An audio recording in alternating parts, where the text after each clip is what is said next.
Hi, everybody, and welcome to the quasi Cleveland Browns halftime report with the score: the Raiders 10, the Browns nothing. How are y'all doing out there?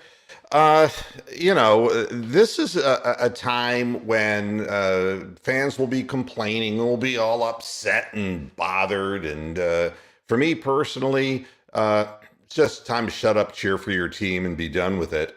Um, this isn't the Cleveland Browns. You know that. I know that.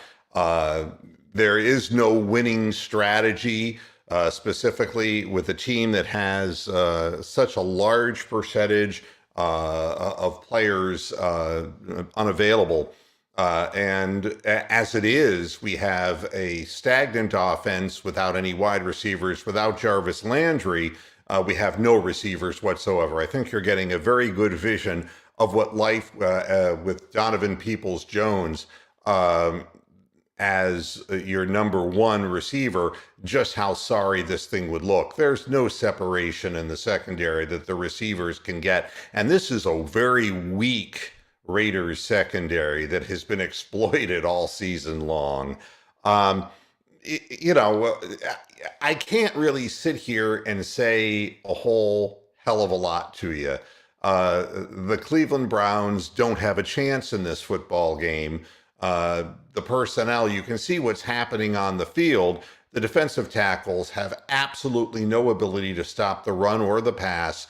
The guys who are the interior part of our line that are missing, what's replaced them gets no pass rush. The Sheldon Days, the Tommy Togiai, those people are not NFL players. And you can see that even when Carr looks confused and doesn't know where to throw the ball, he has all the time in the world just to find somebody, even if it's an incomplete pass.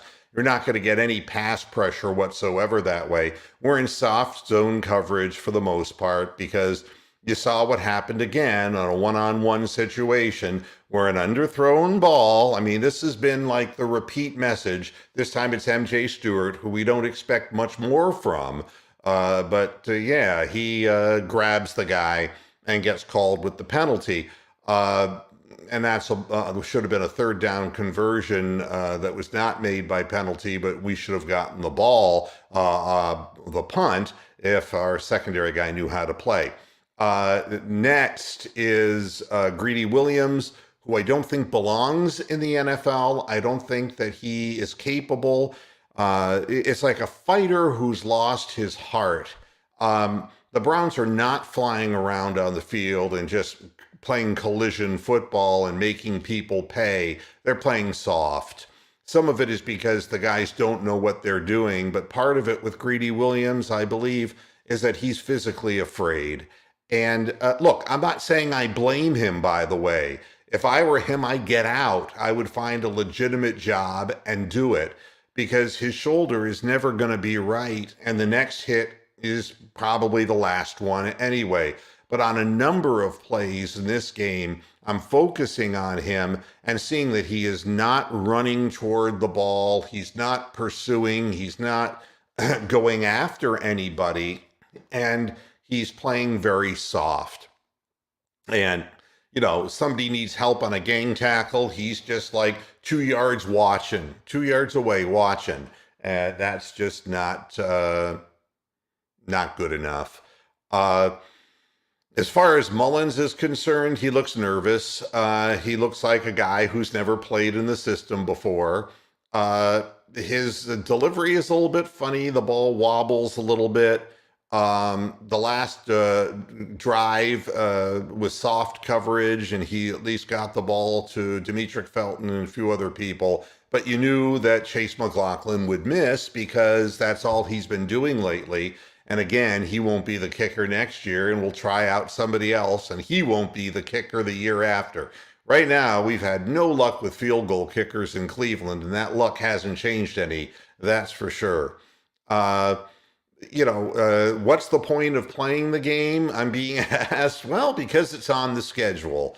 Nobody creates a situation like this with COVID, and there are teams that get hit harder.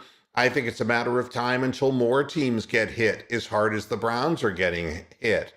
Um, the thing that's amazing to me is that through all of this, why the Raiders, I mean, honest to God, Derek Carr could throw for 400 plus yards. The way that the defense is just kind of leaving the middle wide open, I don't see why he doesn't do it. But it's fine. 10-0 at the half. They're going to get the ball to begin the second half.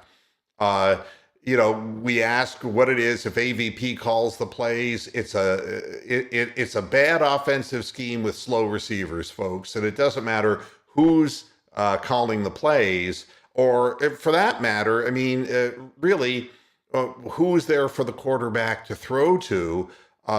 Every single ball, including the one that Donovan Peoples-Jones, on the quasi-deep ball, dropped. He didn't really drop it.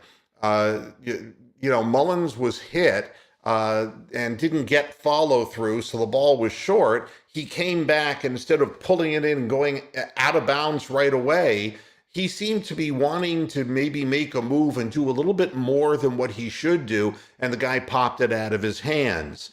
Good heads-up play by the defense. Not the smartest of plays by DPJ. But they're not going to be opportunities like that for the most part, because we don't have anybody who can beat anybody down the field. And it's really unusual to see an NFL team that is this slow at the wide receiver position. And needless to say, there's been nothing from the tight ends at all. So what are you going to do? If you have no running game because the middle of your offensive line cannot block, and if you have no passing game because your receivers are slow, and you have no running game when you fall further behind, and from a defensive perspective, you have no pass rush, then tell me, how are we even going to get a turnover? The way that the Browns would even have a chance in this football game is if they somehow got turnovers. But that's never going to happen, because there's no pressure on the quarterback, and the receivers have plenty of separation. And truthfully, the Raiders put the ball on the field 2 or 3 times in the first half, but the Browns are not close enough to the football. And that goes back to this whole thing about, they're not flying around the field. It looks to me as if the Browns are interested in just keeping this close and not to be humiliated, and letting the Raiders walk out with a win. So that's it. Chris, there is no miracle that Mullins can pull off. There's nobody open. Believe me when I say that Baker Mayfield has taken a tremendous beating from fans and from the media, but there is no receiver open. There hasn't been all year. There's nothing there, and there's no separation. I mean, that when a defensive back gets his hands in front of the receiver and bats the ball down, there is literally no separation. So nothing Nick Mullins is going to do. Nick Mullins is trying to do the best job that he can do under a set of circumstances. Yeah. I think we're all trying just to get through this, don't you think? It's difficult. You don't have a field goal kicker, so even in a close game, you wouldn't win.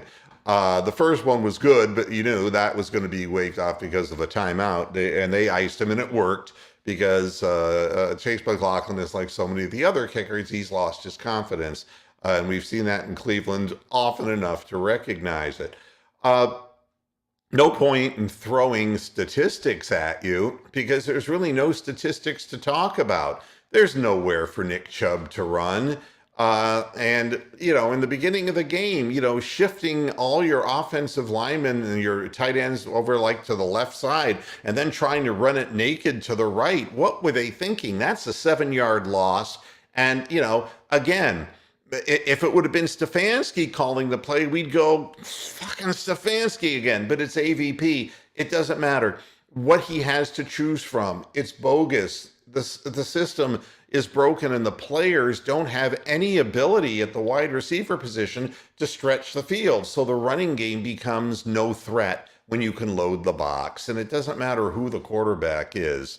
Um, you know, to me, and it's easy to look forward and look ahead and say, you know, that's what the Packers are going to do to the Browns, General Dog. But, you know, it's going to be over after this week. You know, just relax, enjoy the ride. You know, the season is the season. This was not to be our season. A lot of bad breaks, a lot of bad luck, a lot of bad vibes with OBJ creating a good amount of that kind of crap.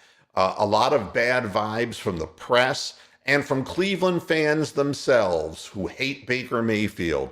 Just a lot of negativity surrounding the Browns. It just wasn't going to be this team's year.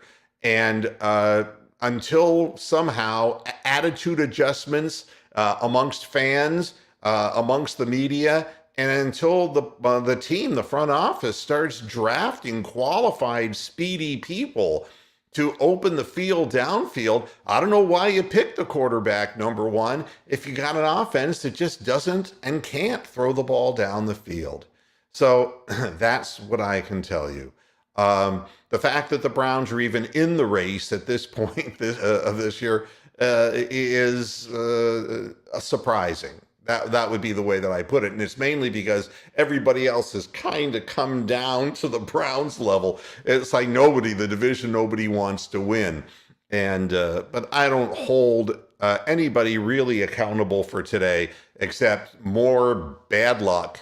And it's something that no team would overcome. And it's not like Huntley coming in for the Ravens when he has wide receivers and tight ends and all that. This guy has nobody out there has an idea of what they're doing. All right, that's it for the halftime show. I will be back after the game and we'll be talking about this in not that much detail. So I'll see you after the game. In the second half, let's go what's left of the Browns and give it the best shot we got. I'll see you after the game. Bye-bye now.